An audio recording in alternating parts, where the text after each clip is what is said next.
Hello everyone, welcome back to my channel English with Anjan. Friends, in today's class we are going to cover the third tense of future, that is future perfect tense. Friends, future perfect tense के अंदर हम भविष्य में किसी भी काम को एक निश्चित समय के अंदर अंदर होने को दर्शाते हैं। जैसे कि मान लीजिए मैं कहता हूं कल तक मैंने अपने ऑफिस की रिपोर्ट तैयार कर ली होगी, तो मतलब कि जो टाइम मैंने दिया कल तक के अंदर अंदर मैंने रिपोर्ट तैयार कर ली होगी, मैं उसे पूरा कर चुका हूँगा। मतलब कि जब भी हम भविष्य में किसी समय के अंदर एक निर्धारित समय सीमा के अंदर अंदर किसी भी एक्शन को या क्रिया को पूरा करने को दर्शाते हैं, उसी को हम फ्यूचर परफेक्ट टेंस के अकॉर्डिंग बनाते हैं। तो आइए अब इसकी पहचान और इसके रूल्स देखते हैं। तो फ्रेंड्स, इसकी पहचान वही है जो अभी मैंने सेंटेंस में बोली, काम पूरा कर लिया होगा या काम पूरा कर चुके होंगे। तो इसकी जो पहचान होती है वो होती है वर्ब प्लस चुका होगा, चुकी होगी, चुके होंगे, आ होगा, ई होगी, ए होंगे, काम पूरा कर लिया होगा, आ होगा। और इसका जो रूल होता है बहुत ही सिंपल सा है। इसका रूल होता है फ्रेंड्स, इसके भी वही चारों स्ट्रक्चर है, affirmative, negative, interrogative and WH family. Affirmative का स्ट्रक्चर होता है subject plus will plus have.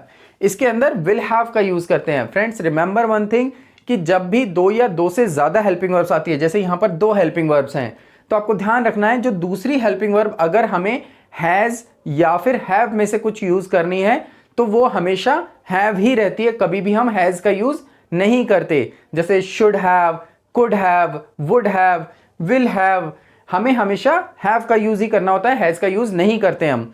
Plus verb की थर्ड फॉर्म प्लस ऑब्जेक्ट। आपको ध्यान रखना है फ्रेंड्स, जितने भी परफेक्ट होते हैं, चाहे वो प्रेजेंट परफेक्ट हो, चाहे पास्ट परफेक्ट हो, फ्यूचर परफेक्ट हो, जितने भी परफेक्ट टेंस होते हैं उसमें हमेशा हम थर्ड फॉर्म का यूज करते हैं, वर्ब की थर्ड फॉर्म का यूज करते हैं। थर्ड फॉर्म का यूज इसलिए करते हैं क्योंकि जो परफेक्ट टेंस होते हैं वो किसी भी काम को पूरा होने को दर्शाते हैं। तो काम पूरा हो गया तो उसे हम थर्ड फॉर्म के थ्रू दर्शाते हैं।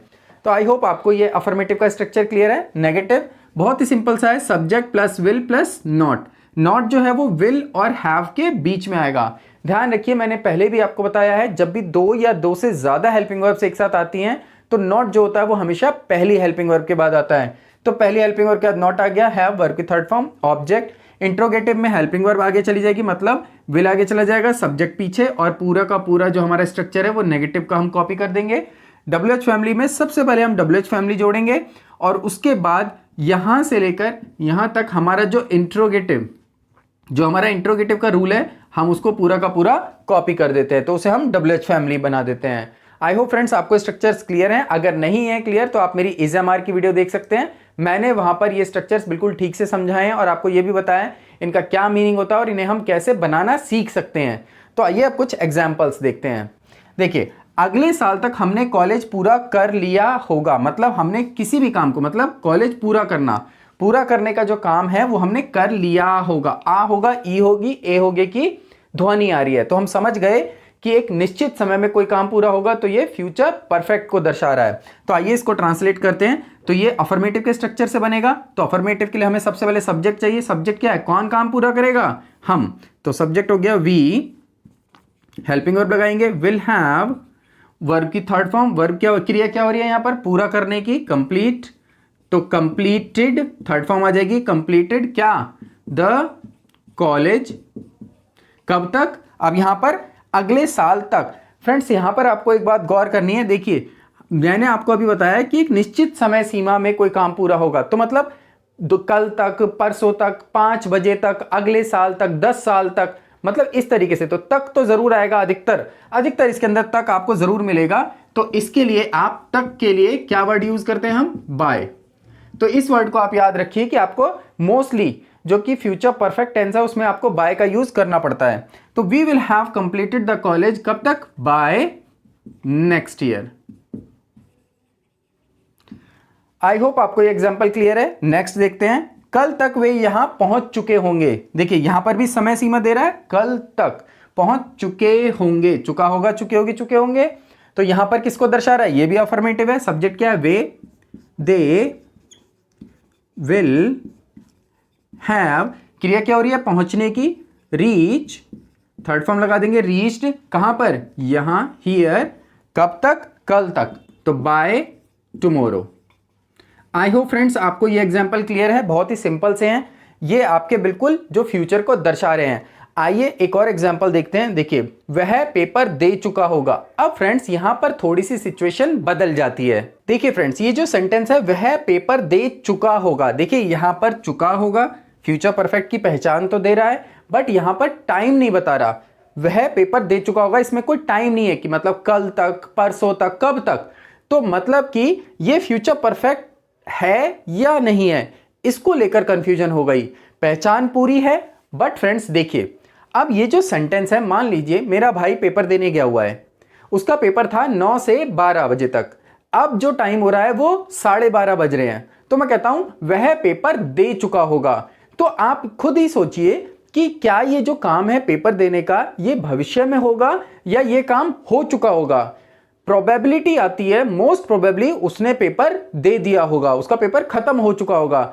बट फिर भी अगर आप देखें तो इसकी पहचान तो फ्यूचर परफेक्ट जैसी है, तो अब हम क्या करें, इसको क्या हम इस फ्यूचर परफेक्ट के रूल से ही बना दें।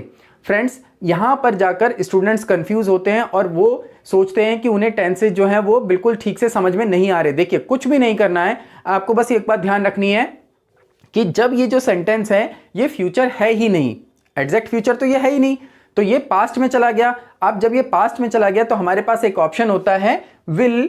विल जो होता है इसका पास्ट हमारे पास क्या होता है, वुड।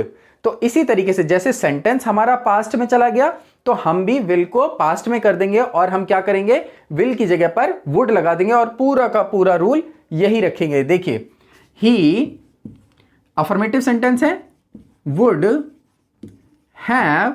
अब पेपर देने को देखिए, अगर स्टूडेंट एग्जाम देता है तो इंग्लिश में उसको टेक बोलते हैं, टेकन थर्ड फॉर्म आ जाएगी, he would have taken the exam.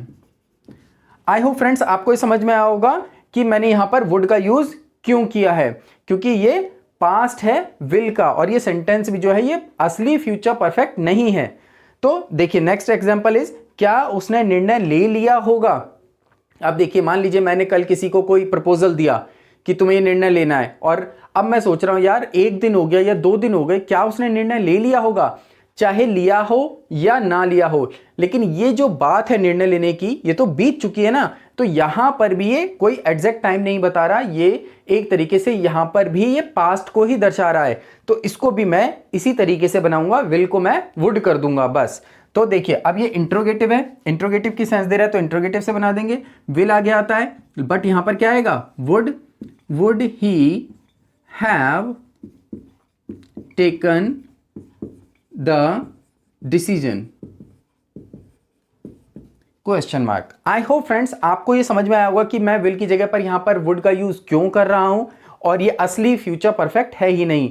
और एक बात और याद रखिए फ्रेंड्स कि ये जो टेंस होते हैं ये फ्यूचर के, अब देखिए यहां पर ये बिल्कुल सही सेंस दे रहे हैं, टाइम बता रहे हैं और असल में फ्यूचर की बात कर रहे हैं, तो ठीक है हमने इसको फ्यूचर परफेक्ट से बनाया।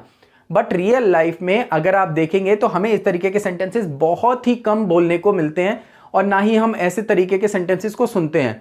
अधिकतर जो सेंटेंसेस होते हैं वो इन कैटेगरीज में आते हैं, जो काम पहले ही हो गया होता है, जैसे लोगों ने रक्षाबंधन मना लिया होगा, इस तरीके से सेंटेंसेस आते हैं और हम इसी तरीके से बोलते हैं। तो आपको ध्यान रखना है, अगर इस तरीके के सेंटेंसेस आए तो आपको विल की जगह बस वुड कर देना है और आपका पूरा का पूरा स्ट्रक्चर वही रहेगा। तो फ्रेंड्स आई होप आपको वीडियोस अच्छी लग रही हैं, आपको ये रूल समझ में आ रहे हैं। अगर कोई भी प्रॉब्लम आती है तो आप कमेंट बॉक्स में लिखकर पूछ सकते हैं। So that's it for today, see you in next class.